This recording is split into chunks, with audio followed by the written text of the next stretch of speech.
Kumari AVN Kishori asked, "It is said that we are reborn on this earth to enjoy the fruits of our deeds or karma. But it's also said that we undergo the punishments which are the fruits of our bad deeds in hell. Do these two statements not contradict each other? Also, what's the importance of the number 19 in numerology?" Swami replied, "O learned and devoted servants of God, your second question on numerology has no connection with your main spiritual question. This second question is like a black spot on the white moon. Yet I'm answering your second question first, since it's the first time that you're posing questions to me. Our ancient astrological scriptures do not have the numerology that is being followed nowadays. The numerology that is based on the ancient astrology is different from the present system of numerology. The number 19 is related to Saturn or Shani, which is a very powerful planet in both materialistic life as well as spiritual life. Note that in Vedic astrology, when we refer to a planet, we do not refer to the inert planet, but to the deity that rules that planet. The deities are the executives in God's divine administration, and they deliver the fruits of the good and bad deeds of souls. Shani, the ruling deity of the planet Saturn, is said to be the initiator of spiritual knowledge. He is said to be the Jnana Karaka. From another angle, 19 also represents the moon or Chandra, because 1 plus 9 is equal to 10, and the number 10 is related to the moon. The moon controls the mind, so the significance of the number 19 is the control of the mind, represented by the moon, through spiritual knowledge represented by Shani, and the detachment of the mind from the materialism that is well established in the world around us. If you are totally dedicated to God, all these details related to astrology and numerology are unnecessary. Coming to your main spiritual question, heaven and hell indeed exist as separate upper worlds. After the death of a soul on earth, the soul enjoys the fruits of its meritorious and sinful deeds in those worlds respectively for a stipulated period of time. Thereafter, the soul takes a fresh birth on earth. The person's lifespan on earth is separate from the time period spent by the soul in heaven and hell. Earth, heaven, and hell are all separate places. The places are different, and the times spent by the soul in each place are also different. So none is disturbed by the other. Earth is meant for doing deeds with full freedom. Hence it is known as the world of actions, or a karma loka. Heaven and hell are known as worlds of enjoyment, or bhogalokas, where the fruits of the deeds done by the soul on earth are merely enjoyed. There is no freedom in those worlds. The fruits have to be enjoyed for the stipulated period without any choice.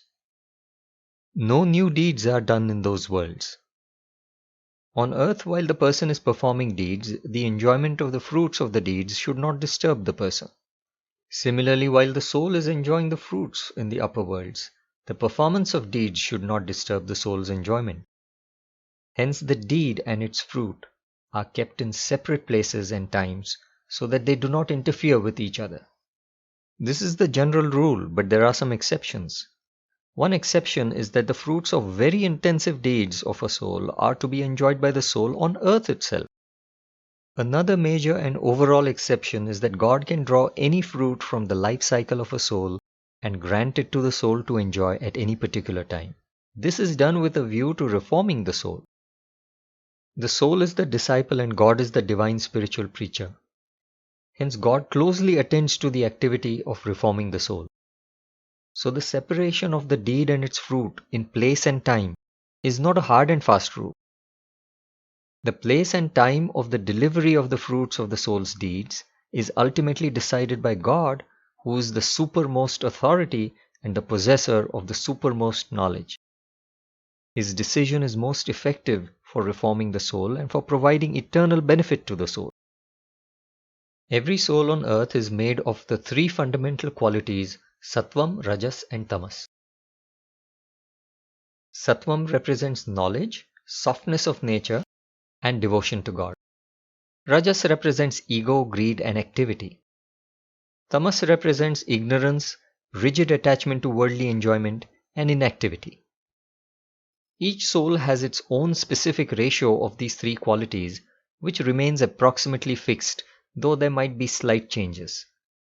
These three qualities are very intense on earth. Let us take an example of a soul having the ratio of 60:25:15 in Sattvam, Rajas and Tamas respectively. Let's say that the quantity of each of these qualities is in kilograms to indicate their high intensities. When the soul returns to earth after going to hell and heaven, this ratio does not change. However, the intensities of each of these three qualities greatly reduce. Thus, the soul which has just taken birth on earth has the same ratio 60:25:15 of the three qualities. The only difference is that now the quantity of each of these three qualities is in grams instead of kilograms. How did the quantity or intensity of each of the qualities reduce? The punishments in hell reduce the intensities of the soul's rajas and tamas. Similarly, the enjoyment in heaven reduced the soul's desire for happiness, which means it reduced the intensity of sattvam. This ratio of the three qualities as the soul returns to earth is called sanchita. In the case of this example chosen by us, the soul's predominant quality is sattvam, which was 60%. It will give a birth to the soul in the family of scholars of spiritual knowledge, providing a congenial environment to the soul. This predominant quality, which is 60% sattvam, causing that particular birth, is called prarabdha. As the soul lives on earth, the quantities of each of the qualities will increase from grams to kilograms. The ratio will still usually remain approximately the same, which is 60:25:15. Occasionally, this ratio may even change to a large extent. It may change to a new ratio, such as 80:15:5. It means that sattvam increased a lot in that particular birth of the soul. This happens when the soul comes in contact with a divine spiritual preacher. The added and deleted amounts of the three qualities leading to a large change in the ratio is called agami. There is full freedom given to the soul on earth to change this ratio by acquiring spiritual knowledge and performing good deeds. Hence, it is said that even angels are eager to take human birth on earth. If the soul wastes or misuses the precious time of this rare human birth by spending it all in petty worldly matters, such a soul must indeed be given the rare title of the most unfortunate soul. Lord Krishna says in the Bhagavad Gita that propagating divine spiritual knowledge pleases the Lord greatly. Jnana yajnena tenaham. Spiritual knowledge brings about permanent harmony and peace in the world. So join us in sharing this universal divine knowledge of Lord Datta and earn the highest grace of God.